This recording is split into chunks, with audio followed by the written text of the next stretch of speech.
Hey guys, welcome to HardReset.Info channel. Today I want to show you how I remove magnification to your Vivo V29 Lite.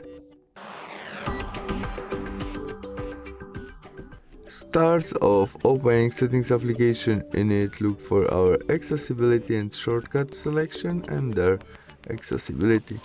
Now we tap on our magnification where we must turn on our magnification shortcut, configure by OK, and we have our shortcut which position we can easily change by tap on it and swipe with it on screen. You can also zoom your screen when you tap on magnification shortcut and tap on screen again. When you want to change position of your zoom, use two fingers and swipe with it on screen.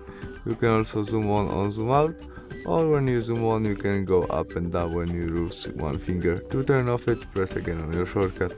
And that's all, thanks for watching, bye!